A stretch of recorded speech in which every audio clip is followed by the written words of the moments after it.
Bienvenue à toutes et à tous dans cette nouvelle vidéo destinée aux élèves du deuxième année collège parcours international et qui se rapporte sur le chapitre 5, les déformations tectoniques, التشوهات التكتونية. Les déformations tectoniques, comme vous voyez sur les schémas, se divisent en deux types. Les déformations tectoniques cassantes, تشوهات تكتونية انكسارية, que vous voyez à gauche de l'écran, et les déformations tectoniques plastiques ou souples, تشوهات تكتونية مرنة كما تلاحظون على الجانب الأيمن للشاشة.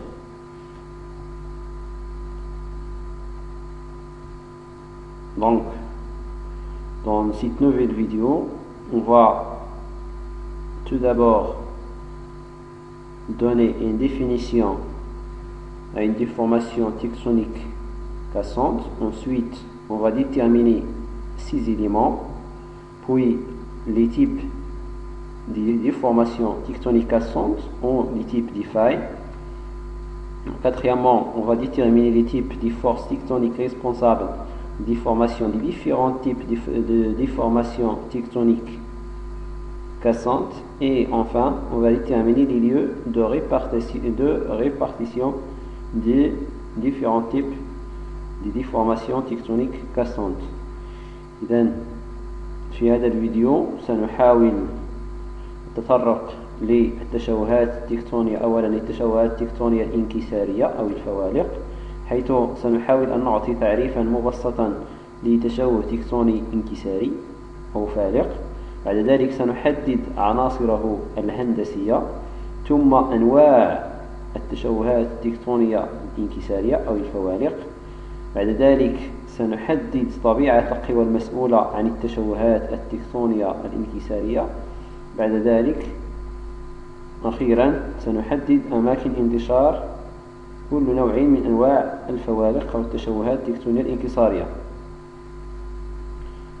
Puis, on va faire la même chose pour les déformations tectoniques plastiques ou souples, les plis. On va définir une déformation tectonique plastique ou un pli. Ensuite, on va déterminer ces éléments, les éléments d'un pli, puis les types des plis. Quatrièmement, les types des forces ou la nature des forces responsables de la formation d'un pli. Et enfin, les lieux de répartition des plis.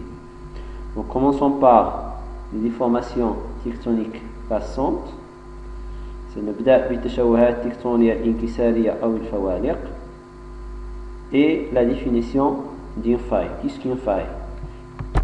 أولا تعريف الفالق. ما هو الفالق؟ Donc, prenons le schéma suivant. Si des strates, des couches sédimentaires qui se déposent initialement horizontales, donc c'est des couches sédimentaires horizontales, et voilà ces couches après une déformation tectonique cassante, après une faille.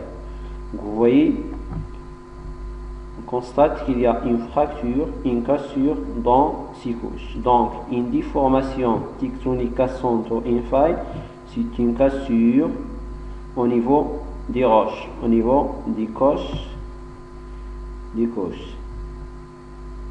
Donc, une faille, c'est une cassure de la croûte terrestre, ou une faille, c'est une cassure au niveau des roches qui constituent la croûte terrestre.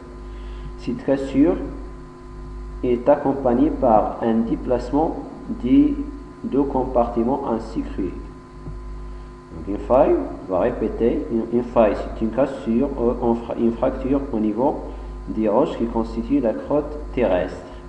Cette cassure s'accompagne par quoi? Par un déplacement des deux compartiments ainsi formés. Vous voyez, on a un compartiment à droite et un compartiment à gauche. Donc il y a un déplacement par rapport à cette cassure.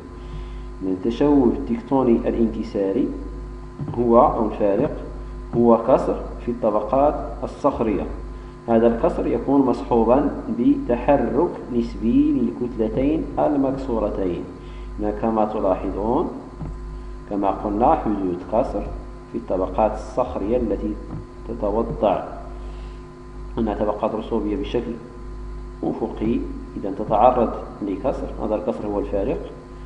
هذا الكسر يكون مصحوب بماذا؟ بتحرك نسبي للكتلتين المكسورتين. إذا لاحظوا على اليمين لدينا كتلة أولى على اليمين وكتلة ثانية على اليسار. إذا هناك تحرك، لاحظ في الطبقات الرسوبية، لاحظ أن هناك تحرك في هذه الطبقات ناتج عن تحرك الكتلة بالنسبة لهذا الكسر. Donc c'est une cassure au niveau du roche qui constitue la crotte terrestre, qui est accompagné par un déplacement des deux compartiments ainsi formés. Ensuite, on va déterminer les éléments d'une faille, d'une déformation tectonique passante. Donc vous voyez un schéma qui représente ces éléments.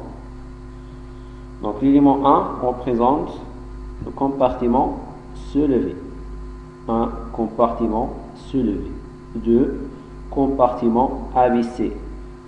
كما قلنا سابقا الفارق هو حدوث كسر في الطبقات الصخرية، وهذا الكسر يكون مصحوب بتحرك نسبي للكتلتين المكسورتين كما تلاحظ. لأن العنصر رقم 1 والرقم 1 يشير إلى كتلة مرفوعة. على اليمين العنصر أو الرقم 2 يشير إلى كتلة مخفوضة. لاحظ. Donc on a deux compartiments, l'un soulevé et l'autre abaissé. Donc un compartiment soulevé, deux compartiments abaissés. L'élément 3, c'est le plan de la faille ou la surface de la faille. بالنسبة للعنصر رقم 3 هو سطح الفارق أو مستوى الفارق. L'élément 5, il représente le rejet vertical. L'élément 6, le rejet horizontal. العنصر رقم 1 كتلة مرفوعة، العنصر رقم 2 كتلة مخفوضة، العنصر رقم 3 سطح الفارق أو مستوى الفارق، العنصر رقم 5 طرح عمودي، والعنصر رقم 6 طرح أفقي.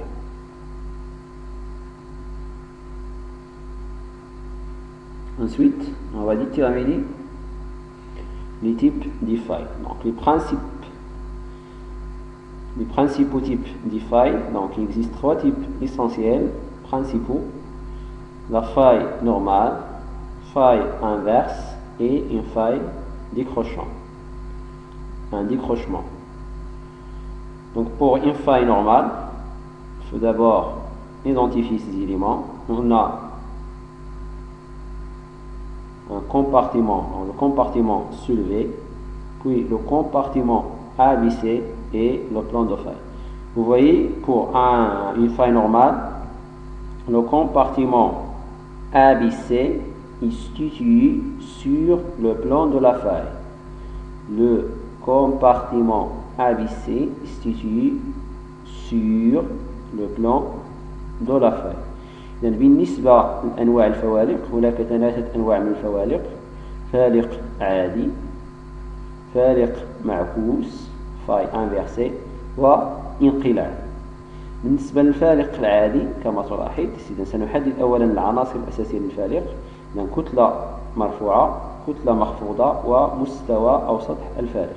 لاحظ بالنسبة للفالق العادي، لاحظ أن الكتلة المخفوضة compartiment abaissé تتموضع توجد فوق سطح الفالق أو مستوى الفالق. الكتلة المخفوضة توجد فوق مستوى الفالق أو سطح الفالق. Donc le compartiment abaissé se situe sur le plan de la faille.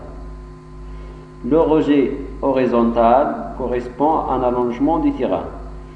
بالنسبة للطرح الأفقي كما رأينا سابقا أو أحد العناصر الهندسية للفالق،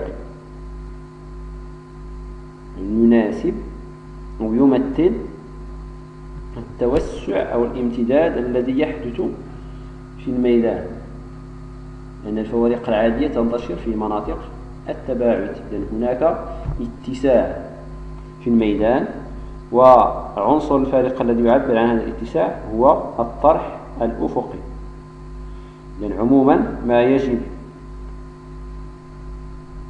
أن نركز عليه الفارق العادي هو أن كتلة الفالق، لاحظ كتلة الفالق تتباعدان، والكتلة المخفوضة تتموضع فوق مستوى الفالق.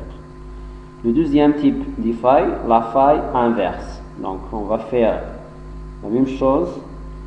On va tout d'abord identifier les éléments essentiels de la faille. Vous voyez le compartiment abaissé, كتلة مخفوضة, le compartiment soulevé et le plan de la faille. Donc vous voyez, pour la faille inversée, le compartiment abaissé se situe sous le plan de la faille. Donc c'est le contraire d'une faille normale. Au niveau d'une faille normale, le compartiment abaissé se situe sur le plan de la faille. Au niveau d'une faille inverse, le compartiment abaissé se situe sous le plan de la faille. لاحظ أن الكتلة المخفوضة بالنسبة للفارق المعكوس تتموضع، توجد تحت مستوى الفارق، عكس ما رأيناه في الفارق العادي. الكتلة المخفوضة توجد فوق سطح الفارق. Pour le rejet horizontal,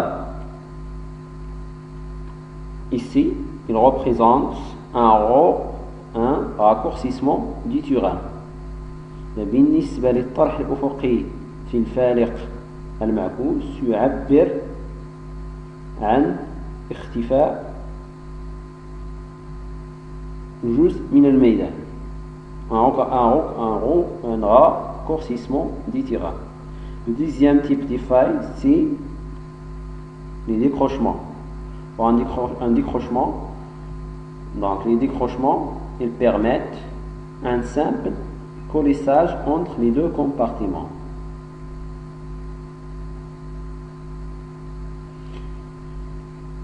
Donc, quatrièmement, les types de forces tectoniques responsables,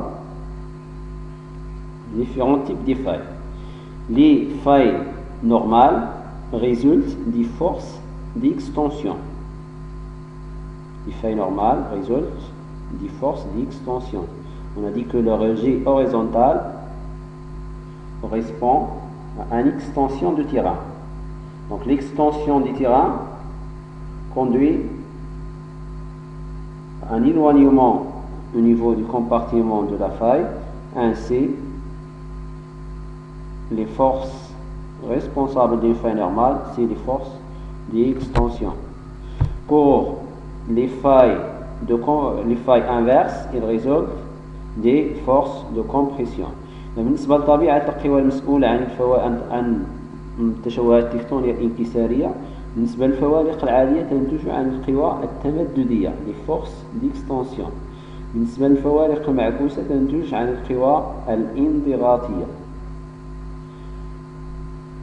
Enfin, on va déterminer les lieux de répartition des failles normales et inverses. Donc les failles normales, ils se dominent, ils existent avec une dominance au niveau des zones de divergence, les zones d'extension. Alors que les failles inverses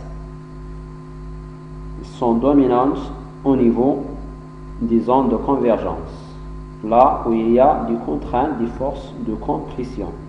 بالنسبة لأماكن انتشار مختلف أنواع الفوارق العادية تهيمن في مناطق التباعد. عندما أقول تهيمن بمعنى أن هناك كذلك فوارق معكوسة، لكن الفوارق التي توجد بكثرة في مناطق التباعد هي الفوارق العادية، لأنها تنتج عن القوى التمددية. ومن المعلوم أن الحركات التباعدية في مناطق التباعد تنتج عنها القوى التمددية، والقوى التمددية تؤدي إلى حدوث فوارق عادية. يعني الفوالق المهيمنة الموجودة بكثرة في مناطق التباعد هي الفوالق العادية. بالنسبة للفوالق المعكوسة لفاي انفيرس تنتشر بشكل كبير، تهيمن، هناك كذلك فوالق عادية، لكن الشكل الفوالق ونوع الفوالق الذي يوجد بكثرة في مناطق التقارب هو الفوالق المعكوسة. لماذا؟ لأنها تنتج عن القوى الانضغاط.